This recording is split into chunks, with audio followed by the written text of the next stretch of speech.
Kenya oye!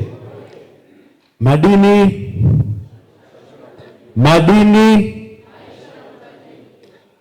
Unajua, wakati wanaitunga hii slogan ya madini ni maisha na utajiri, maana yake madini yanatupatia utajiri, lakini lazima tuishi maisha mazuri na bora zaidi. Ndio maana hii slogan. Na kama ambavyo mmeona hapo nje, tulikuwa tunapita pamoja na kuona vifaa vya uchimbaji, lakini tumeona pia kina mama wajasiriamali wanaouza nguo nzuri, kuonyesha kwamba tukishapata fedha tuje tuvae vizuri, tupendeze, ili waone thamani ya madini yetu. Mheshimiwa Mkuu wa Wilaya, kipekee tumshukuru Mwenyezi Mungu kutukutanisha siku ya leo, na siku hii imekuwa baraka kweli kweli. Manake pamoja na majukumu mengi tuliokuwa nayo, lakini wenzetu wa Green Mining Awareness wametukutanisha hapa, ikiwa ni mwendelezo wa kuhakikisha kwamba sekta ya madini inazidi kukua, lakini na wananchi wanaendelea kupata utajiri. Tunashukuru sana watu wa Green Mining Awareness. Lakini Mheshimiwa Mkuu wa Wilaya, wenzetu wa Green Mining Awareness, jukwaa hili waliotengeneza siku ya leo ni jukwaa moja kubwa, jukwaa zuri ambalo nitaliomba liwe endelevu, angalau kila mwaka liwe linafanyika, tuweze kuliboresha, lifanyike kwa ukubwa zaidi, tuwakaribishe wadau wengi zaidi, tuwakaribishe wachimbaji wengi zaidi, ili tuweze kuongea yale mambo yanayotuhusu kwenye uchimbaji wetu, lakini tuweze kutumia nafasi hii kuwakutanisha wenzetu wa taasisi za kifedha, wenzetu wanaofanya biashara za uchimbaji, pamoja na wachimbaji wenyewe, tuweze kuongea lugha moja na tutoke hapa tuweze kwenda mbali zaidi. Kwa hiyo tunawapongezeni sana. Na kama Mheshimiwa Mkuu wa Wilaya, kwenye kauli zako mara nyingi ambapo tunapozungumza unataka kufikia 28 29 kwenye wilaya yetu ya Chunya, tupige hatua kufikia zaidi ya kilo 500 kwa mwezi tuwe tunazalisha. Jambo ambalo linawezekana, tukishirikiana kwa pamoja kwa taasisi hizi tutaweza kwenda kusonga mbele kwa uzuri zaidi, kwa sababu anasema kiongozi mzuri ni mwenye maono ya kuangalia kesho, lakini pia kuwashirikisha wadau wote kwenye mnyororo ili kuhakikisha kwamba tunazidi kwenda mbele kwa uzuri zaidi. Nani waongeze, pamoja na mada mbalimbali ambazo mmezitoa, ninaomba zoezi hili pamoja kufanya hapa, lakini baadhi ya maeneo mmeweza kwenda kuyafikia yenye watu wengi. Leo hatujapata watu wa kutosha kwa sababu wengi wetu wako makazini, kama ambavyo Mheshimiwa Mkola amezungumza hapa. Sasa ni muda wa kazi umefika. Baada ya mvua kuwa umeisha, sisi kwetu huku ndio muda muafaka wa kufanya shughuli za uchimbaji. Hivyo wengi sasa wanaendelea kwa maana kuandaa na kuendelea na uchimbaji. Ndio maana leo tunasema kwamba waliofika hapa watakuwa mabalozi kuhakikisha kwamba ujumbe huu unawafikia watu wengi zaidi. Niendelee kuwashukuru wadau mbalimbali ambao wamefika, taasisi za kifedha ikiwemo benki ya NMB, lakini na makampuni mbalimbali ambayo yameweza kuelezea hapa namna ambavyo wanatoa huduma katika shughuli za uchimbaji, ikiwemo vifaa, ikiwemo madawa, ikiwemo magari na kwenye sekta mbalimbali. Tunawashukuruni sana. Tunaomba leo mmefika muweze kuja zaidi. Tunatamani kuona wale ambao wamefika hapa lakini hawana ofisi Chunya, kama ambavyo Mheshimiwa Mkuu wetu wa Wilaya amesema, ametoa rai kwenu, sasa mje mfungue ofisi Chunya, kwa kuwa Chunya sasa ndio kimbilio la Watanzania. Mheshimiwa Mkuu wa Wilaya, niendelee kuwapongeza pia wachimbaji wetu, pamoja na changamoto mbalimbali ambazo tuko nazo, lakini sekta yetu ya madini imeendelea kukua mwaka hadi mwaka. Uzalishaji wetu umeendelea kukua mwaka hadi mwaka. Wengi mtakuwa mnatambua na maafisa madini wataweza kutupa taarifa vizuri. Mwaka 2017 kwenda 18 uzalishaji wetu wa madini ulikuwa ni kilo 20 kwa mwezi. Kilo 20 kwa mwezi. Lakini leo tunavyozungumza tumeweza kuvuka, tunaenda kuzalisha kwa wastani kilo 400 kwa mwezi.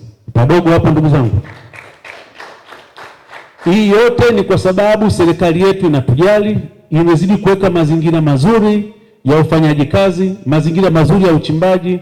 Ndio maana leo tumeweza kuzalisha, lakini si kuzalisha tu, na bei huko duniani, na bei ambayo inapangwa na BOT na yenyewe imekuwa nzuri katika kipindi chote. Inawezekana toka hii dunia iumbwe, kipindi hiki ambacho sisi tupo na serikali ya awamu ya 6 chini ya Mheshimiwa Samia Suluhu Hassan, ndio bei ilipanda kuweza kufikia zaidi ya shilingi 400,000 kwa gramu kwa mwezi.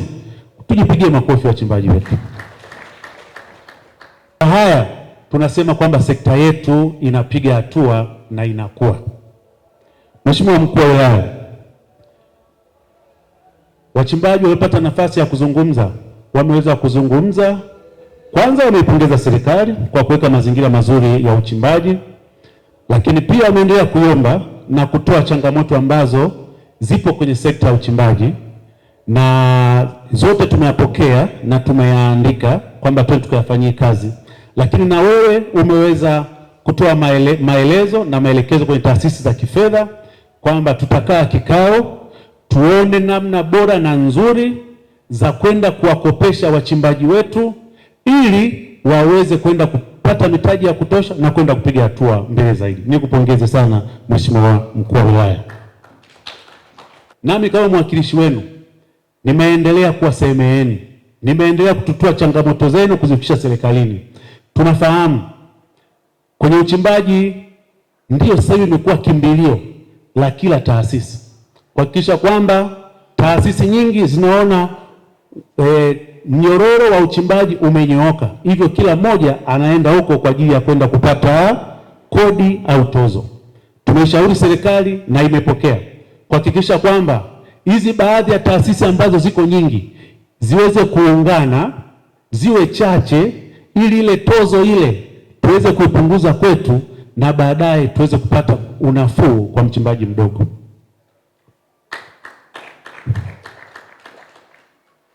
Tunafahamu kwamba hizi tozo ndio serikali inazitegemea, lakini kwenye sekta yetu ya madini kusiwe kuna uendeshaji holela. Leo umezungumza hapa, unakuta mtendaji au mwenyekiti wa kijiji anaweza kaja akakufungia kwenye eneo lako ushindwe kufanya kazi. Mtu wa OSHA anaweza kaja kufungia ukishindwe kufanya kazi. Sijui mtu wa NEMKI, mtu wa TFS na wengine mbalimbali. Tunataka tuone utaratibu ukae vizuri. Hawa wote wakiona changamoto kwenye eneo la mchimbaji mdogo, wao wasiende kumbugudhi moja kwa moja, waende kwa wasimamizi wa sekta ambao ni ofisi ya afisa madini mkazi.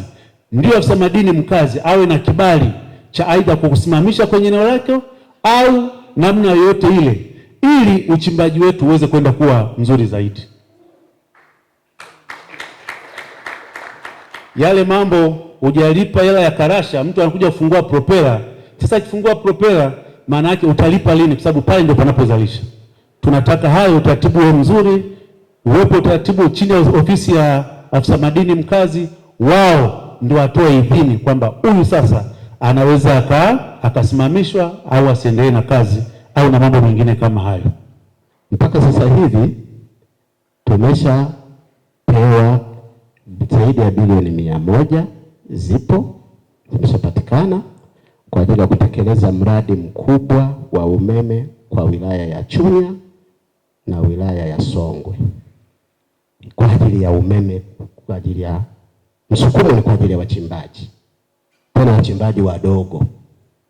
Imagine, unaona serikali inavyotupenda kupewa zaidi ya bilioni 100 wewe mchimbaji mdogo ukaletewa umeme. Umeme huo ni kuna kitu kinaitwa kituo kidogo au substation. Inajengwa yenye uwezo wa megawati 90. Megawati ngapi? Jamani nizitamke nyewe leo, megawati ngapi? 90. Megawati 90 mpaka zije kusha kimahesabu tutakaa bila shida ya umeme kwa miaka 10. Hapo vipi? Hapo vipi? Mheshimiwa Rais Dr. Samia Suluhu Hassan anaposema ifikapo mwaka 2030 anataka aache tabasamu kwa Watanzania, nataka aache tabasamu gani zaidi ya kutuwezesha kwenye mambo kama. Kwa hiyo ndugu zangu, hata wale ambao hawajaja, watu waje wakafanye kazi, mambo mazuri ndio yanakuja.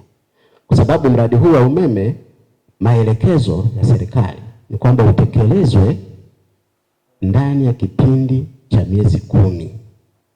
Kipindi cha miezi 10. Hivi tunapozungumza wameshapita kwenye eneo la laini yote itakakopita. Niwaombe sasa wananchi, na mimi nitakuja mpaka huko, na mimi nitakuwa natembea porini ili tusicheleweshe mradi. Kama mtu atapitiwa na mradi, ndugu zangu, awe radhi kuruhusu laini ipite kwa maslahi mapana ya wilaya yetu ya Chunya.